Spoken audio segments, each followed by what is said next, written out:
और हमारा जो फॉर्मेट है वो इस पैटर्न में दिया है, FA1 FA2 SA1 FA3 और SA2 के फॉर्मेट में। तो पहले भी मैं एक वीडियो बनाई थी बट वो थोड़ा सा लेंदी लग रहा था, तो थोड़ा इजी करने के लिए एक और वीडियो यहाँ पे मैं बना रही हूँ। तो चलिए शुरू करते हैं। तो सेम फॉर्मेट मैंने अपने कॉपी में रफ़ के लिए ड्रॉ करके रखा है, तो चलिए इसको मिलके बनाते हैं। तो जैसे कि मान लेते हैं कि FA1, तो सबसे पहला काम हम लोगों को जो करना है कि इसमें हम लोग को FA2 को क्वार्टरली मान लेना है। FA2 यहाँ पे हमको मार्कशीट में लिख देना होगा क्वार्टरली, और इसका हमको कितना लेना है 20%। उसी तरीके से हमको SA1 को हाफ ईयरली लेना है, हाफ ईयरली। इसका भी हम लोग को कितना वेटेज लेना है 20%। FA3 को भी छोड़ देना है, और SA2 को हम लोगों को लेना है एनुअल एग्ज़ाम, और इसका हम लोग को लेना है 60% मार्क्स। तो सबसे पहले आप लोग देखेंगे कि FA1, तो हम लोगों को यहाँ पे FA1 और FA3 का कोई मार्क्स नहीं जुड़ रहा है। तो अगर हम चाहे तो इसमें मार्क्स अगर कोई बच्चा लेके आए तो हम नोट कर सकते हैं, और नहीं तो हम इसको डैश करके ये कॉलम को छोड़ सकते हैं FA1 का, ठीक है। इसके बाद FA2, तो जैसे हम लोगों का FA2 जो एग्ज़ाम होता है वो 25 मार्क्स में होता है, तो उसी के अकॉर्डिंगली इसको हम लोग मार्क्स एंट्री करते हैं। जैसे कि अगर कोई स्टूडेंट है वो इंग्लिश में 25 में 24 लेके आया, हिंदी में 23, संस्कृत में 20, मैथ्स में 22, देन साइंस में 23 और सोशल साइंस में 21, ये मार्क्स लेके आ गया है। सेम उसी तरह से SA1 जो है हमारा एग्ज़ाम, ये 100 मार्क्स का होता है 80 + 20 के फॉर्म में। तो इसमें हम 100 में मार्क्स फिल करेंगे। जैसे यहाँ पे मान लेते हैं कि कोई बच्चा है वो 97 मार्क्स लेके आया, इसमें 96 लेके आया, इसके बाद 95,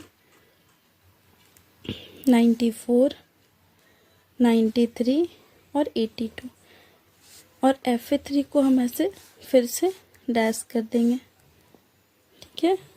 इसके बाद SA2 का भी मार्क्स हम ऐसे ही नोट कर लेंगे।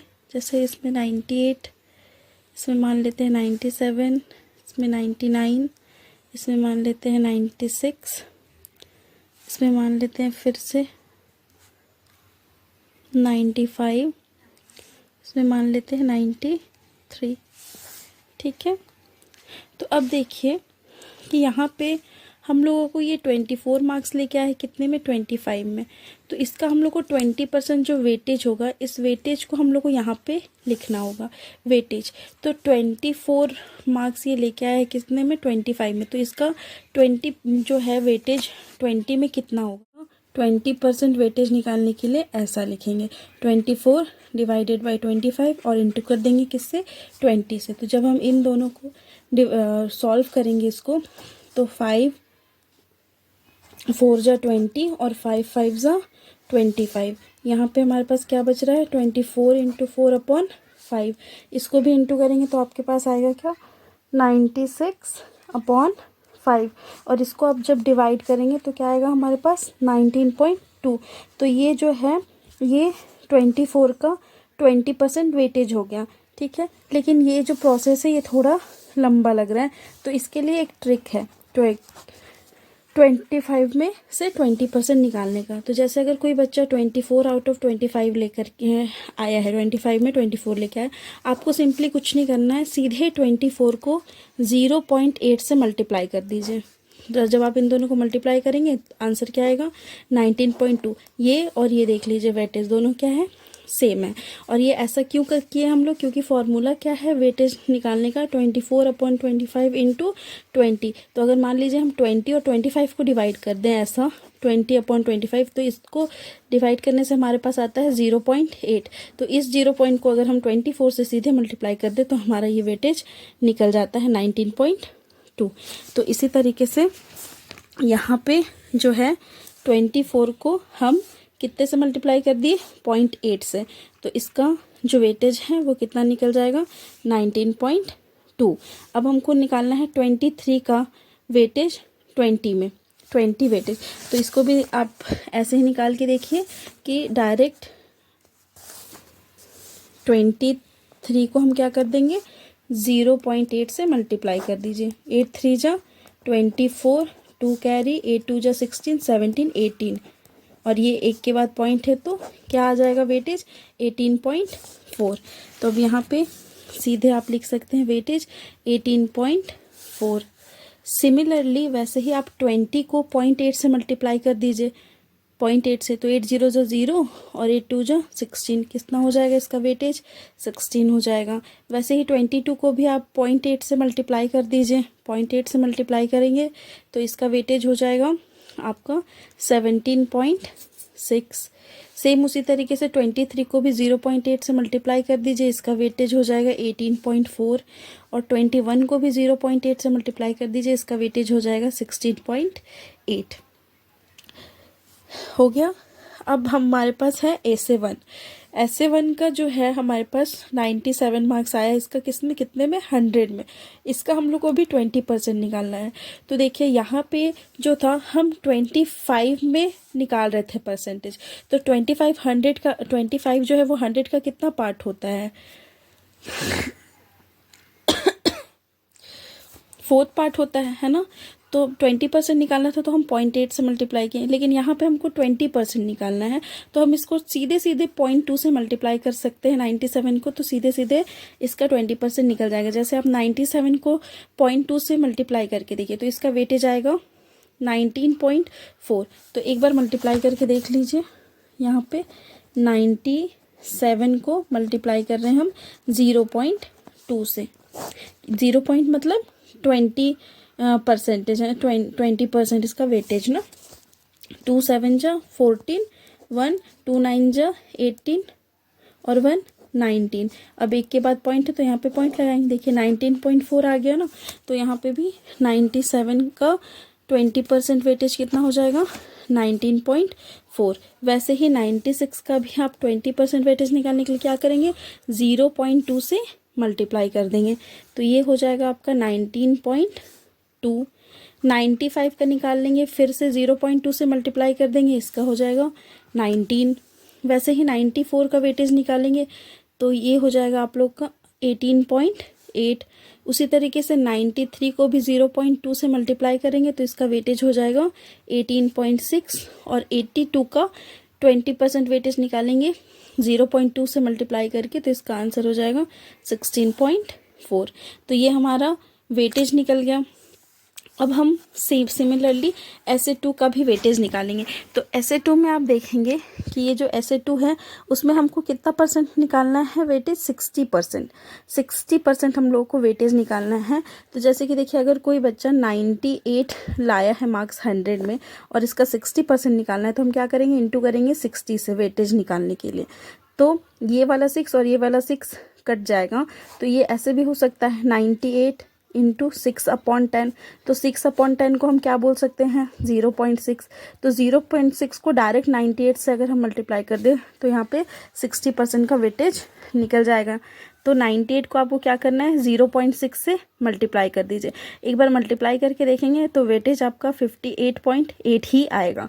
इसको भी एक बार चेक कर लेते हैं कितना परसेंट का निकालना है हम लोग को, 98 इंटू 0.6। देखिए 6 8 जा 48, 4 6 9 जा 54, 54 और 4 कितना हो जाएगा, 58। एक के बाद पॉइंट है, एक के बाद पॉइंट लगा दीजिए, 58.8 आया है। सेम मैंने यहाँ लिख दिया 58.8। ये हमारा हो गया 60%, 98 का वेटेज है ना। अब 97 का निकालेंगे तो इसको निकालने के लिए क्या करेंगे, कुछ नहीं करना है, सिर्फ 0.6 से मल्टीप्लाई कर देना है। तो इसका आपका आ जाएगा 58.2, इसका आएगा 59.4, 96 का आ जाएगा 57.6, 95 का आ जाएगा 57 और 93 का आ जाएगा 55.8। तो ये हम वेटेज निकाल दिए हैं। अब हम लोगों को क्या करना है कि ये जो ओवरऑल ग्रेड है इसमें हम लोग को यहाँ पे लिखना होगा sum of weightage, sum of weightage of किसका, वेटेज का सम करना है, लेकिन किसका किसका करना है। तो हम लोग को पता है FA2 plus SA1 plus SA2। तो ये देखिए ये FA2 20%, SA1 20%, 20 20 40 और SA2 का 60। तो 60 और 40 प्लस करेंगे तो कितना हो जाएगा 100%। अब हम लोग को यहाँ पे क्या करना है, ये जो हम वेटेज निकाले हैं 19.2, 19.4 और 58.8, इन तीनों को यहाँ पे प्लस करके लिखना है। तो जब हम इसको ऐड कर देंगे, फर्स्ट वाले को इसको ऐड करेंगे तो हमारे पास आएगा 97.4। यहाँ सेकंड में फिर इसको भी ये जो हम निकाले हैं वेटेज इसको ऐड करेंगे तो हमारे पास आएगा 95.8। से सिमिलरली सारे वेटेज को प्लस करते जाएंगे तो हमारे पास यहाँ पे आएगा 94.4, यहाँ पे आएगा 94, यहाँ पे आएगा 94 और यहाँ पे आएगा 89। ठीक है, अब हम लोग को क्या करना है, आप देख सकते हैं कि हमारे पास यहाँ पे ग्रेड लिखने के लिए जगह नहीं है। अगर हम यहाँ पे ग्रेड लिखते और यहाँ पे ओवरऑल ग्रेड निकाल सकते थे तो आप इसको अपने रफ में कहीं पे कैलकुलेट करके ओवरऑल ग्रेड डाल सकते हैं। जैसे कि 20 में 9.2 आ रहा है, मतलब ये A ग्रेड है, ये भी A ग्रेड है, ये B grade, B grade, C grade, B grade. तो इसका आप ओवरऑल ग्रेडिंग आप अपने हिसाब से यहाँ पे डाल सकते हैं ओवरऑल ग्रेड। जैसे कि मान लीजिए A, यहाँ पे A, यहाँ कुछ नहीं है तो यहाँ पे भी A। अब यहाँ पे हम लोगों को क्या करना है, इन सभी परसेंटेज का हमको ये सभी जो हमारा वेटेज निकला है 97.4, 95.8, 94.4, 94, 94 और 89, इसको हमको टोटल कर देना है। तो इन सब को जब हम टोटल करेंगे तो हमारे पास कुछ आएगा 564.6, ये आ गया। अब हम लोगों को इसका परसेंटेज निकालना होगा। तो परसेंटेज कैसे निकालेंगे, इसको टोटल सब्जेक्ट से डिवाइड करेंगे। टोटल सब्जेक्ट हमारे पास कितने हैं 1 2 3 4 5 6 सब्जेक्ट हैं और all 6 subjects are of 100 marks. तो 600 हो गया टोटल मार्क्स। टोटल 600 में बच्चा इतना मार्क्स लेके आया है तो इंटू कर देंगे 100 से, तो ये 0 0 कट जाएगा, इसको 6 से डिवाइड कर देंगे तो हमारे पास क्या निकलेगा, परसेंटेज निकलेगा ओवरऑल। तो जब आप इसको डिवाइड करेंगे आपके पास आएगा 94.1%, 94.1%। अब आप देखेंगे अपने मार्कशीट में कि 91 से 100 के बीच में ये ओवरऑल ग्रेडिंग क्या आता है, A+ आउटस्टैंडिंग। तो आप यहाँ पे ओवरऑल ग्रेडिंग ब्रैकेट में लिख सकते हैं A+ और साथ में इसका अगर रिमार्क आप डालना चाहें तो आउटस्टैंडिंग लिख सकते हैं, या फिर यहाँ पे लिख सकते हैं आउटस्टैंडिंग या जो भी। क्योंकि हमारे पास स्पेस का कमी है तो हम सिर्फ इसको ही छोटा छोटा करके हटा ले तो हमारा रिज़ल्ट कंप्लीट हो जाएगा। तो